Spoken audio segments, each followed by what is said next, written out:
All right, Raider Nation, the first round is in the books. This is Raider Sparks coming to you with the Raider roster report. Obviously, we just finished up the complete first round, and the Raiders have selected Alex Leatherwood, offensive tackle out of Alabama. So, obviously, my mock draft, I had us going after Christian Jerish. I been trading up, and he was there on the board, and the Raiders passed him up for Alex Leatherwood, who I had on my big board as a number 40 overall pick, round 2. So I felt it was a bit of a stretch, but I also, in my previous videos, those of you who've been watching my videos, as far as the offensive tackle, I had Darius Shaw as their number 1 target, and I had Leatherwood as their second number 1 target for tackle. I did have Jenkins in there, but I felt he was more of a tackle guard, and I made that pretty clear because of his arm length, but I felt that Alex Leatherwood was their second target. I should have known, however, that he probably would have been their number 1 target for many reasons. One, he's from Alabama. 2, he has more length than Darius Shaw, which is hugely important. The 40 times weren't that far off. He did the vert, which was 35, and he had a 9.10 broad jump, but Darius Shaw had a 10.4 broad jump. So they were fairly similar. And it was hard to predict this one because their numbers are pretty close. They're both 6'5". Darius Shaw was 314. Alex Leatherwood 312. Hand size, Leatherwood was bigger by about a quarter of an inch, so not much. Arm length, Leatherwood was longer by about half an inch or so, maybe a little bit more than that. Wingspan though, Leatherwood had him by a little over 3 inches. 40 time Darius Shaw was about Darius Shaw was 4.89 and Leatherwood was 4.96. So pretty close. Darius Shaw didn't do the vert, but Leatherwood did at 35. Broad jump though, Darius Shaw had 10.4, Leatherwood 9.10. And then of course the bench. Darius Shaw did 30 reps, which is I thought really impressive, and Leatherwood didn't do it. The one reason I thought Darius Shaw mainly is because of looking at Leatherwood's Senior Bowl was just off, and I mentioned in my video on offensive tackles that that's something that needed to be dug into, and there might have been a reason for it. He was either hurt in Senior Bowl or he just a week prior to came off the national championship, which wasn't even a full week for the workouts, and that's where he was getting exposed. And so I think when you factor it in, I think the Raiders had some insight onto why his Senior Bowl wasn't as good. And so to the fan like myself, you see that, you're like, wow, there's a problem. But he had just came off the national championship game and, only a few days removed from the national title game, and he was out doing drills. So him and Dante Brown were the same way, the guard from Alabama. So I think Dante Brown might get elevated up to even higher now that Leatherwood just got picked. But Leatherwood is undeniable. His talent, his mobility, his run blocking is phenomenal, and I think that's probably what put him ahead. Also, of Darius Shaw was his run blocking ability. Although I think Darius Shaw has the ability to get more of the angles and get off the ball a little bit better. Leatherwood's power, length, athleticism, I think, all kind of leads to the Raiders pick here. So I'm not mad about the pick. I think they could have, of course, with a willing partner, traded back and still gotten him, got an extra pick. But I mean, he was their guy. I heard it earlier today.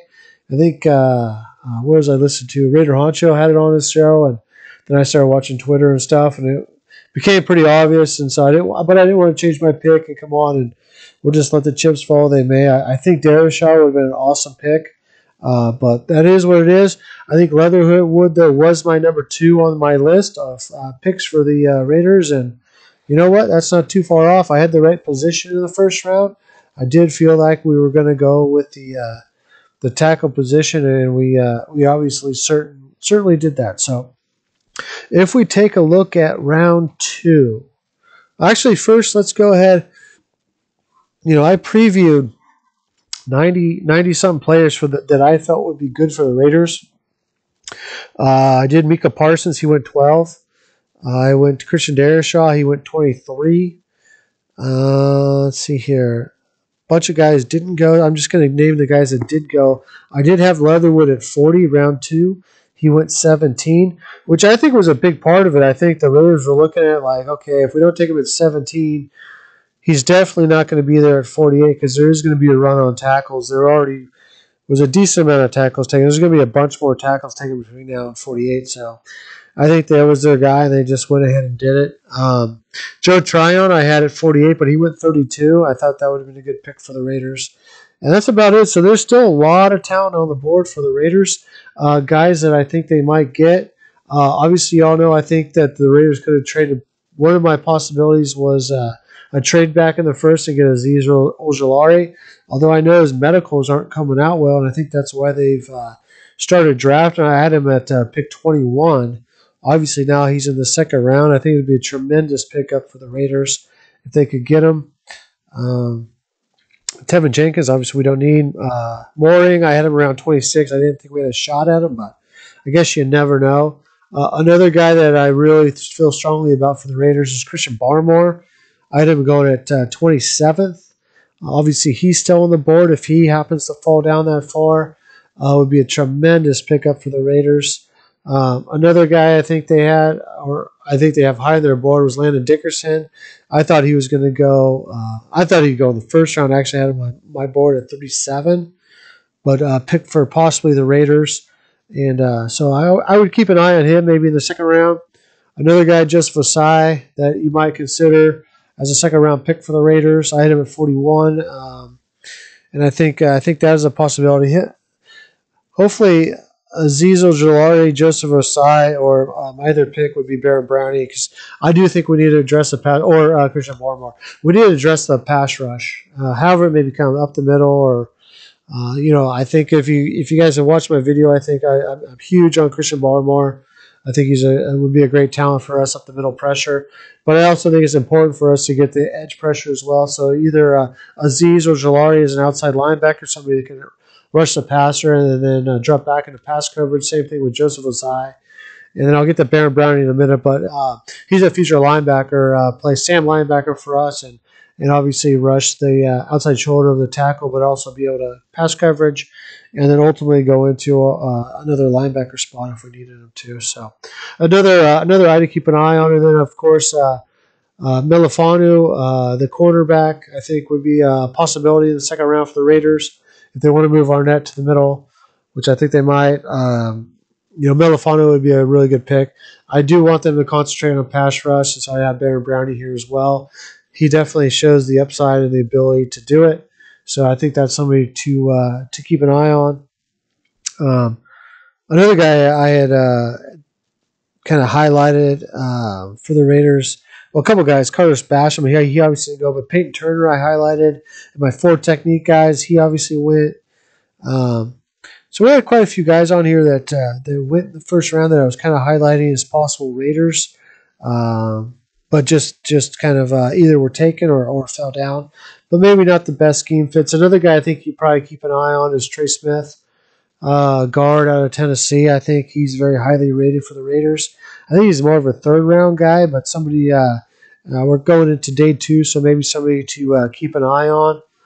Another guy, Paulson Adebu. I think if the Raiders held off on Melifanu in the second round, Adebu would be the next logical pick for their outside cornerback position. And somebody to keep an eye on. If they really wanted to do the 1 technique is Marvin Wilson, or the 3 technique pass rush ability, I think that is somebody to keep an eye on. And I didn't put a picture of him on here too, but I also think Ali McNeil is another guy that Raider fans should have an eye on for day 2, day 3 picks. So that's kind of what I'm seeing for the Raiders. I think probably a lot of you see Richie Grant. I still kind of hold firm that they're going to get Tyree Gillespie, possibly in the third round, but he projects more of a fourth rounder. They might, you know what, they picked Leatherwood in the first round, so why would they pick Tyree Gillespie in the third round? I think that's who they got their eye on.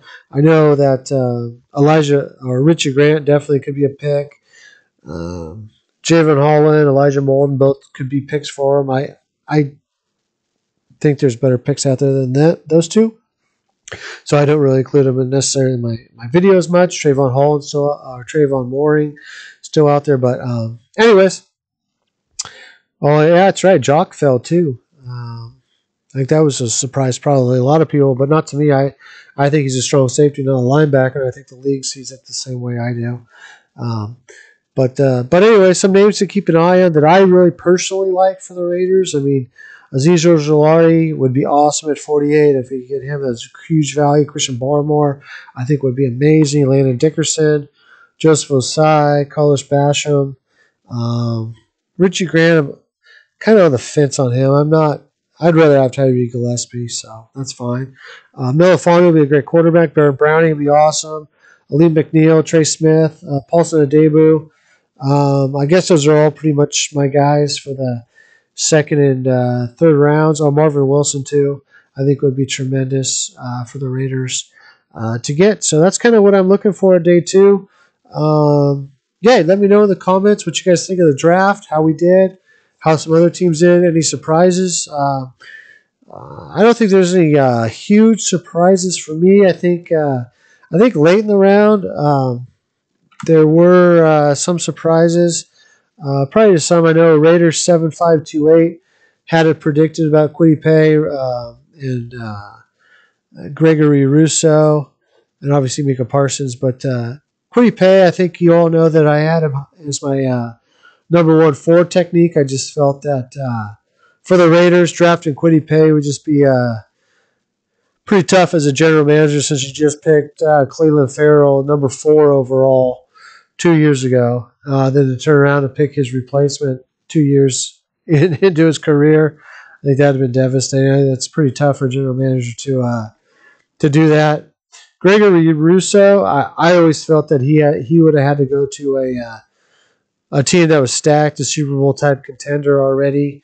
I never felt like the Raiders would be in play for him just because he's such a project. I mean, you have no idea if he's going to be good or not. So you could take a chance if you're Kansas City or the Bucks or Buffalo, because you have such a stacked team already that if he pans out, then wow, that's awesome. If he doesn't, then who cares? You're still stacked. It really wouldn't matter. So that's kind of how I looked at that. Same thing with Owen for Penn State.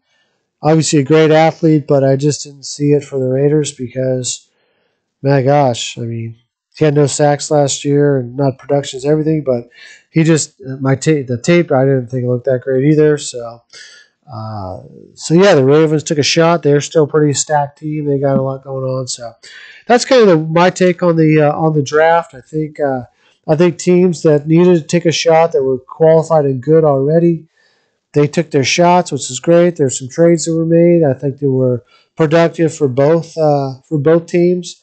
I really would have liked to see the Raiders trade back. I think they could have traded back and still got their guy. But hey, who knows? They went for it. They saw what they wanted. Now, hopefully, the second, third rounds, day 2, day 3, we get some of the guys that we're talking about now, because these are the kind of the backbone of the team and some of the areas I think need to be addressed. We had some really good players here that could address some needs for us, and hopefully the Raiders do the right thing. All right, so that's all I got tonight. Tomorrow night, we'll talk about day 2, and we'll kind of take a look at day 3, see how that looks, and just curious to see, kind of get to know what you guys think. All right. Again, thanks for listening to the Raider Roster Report. If you liked it, please like, subscribe, please share, and add comments. And again, this is Raider Sparks. Have a good night.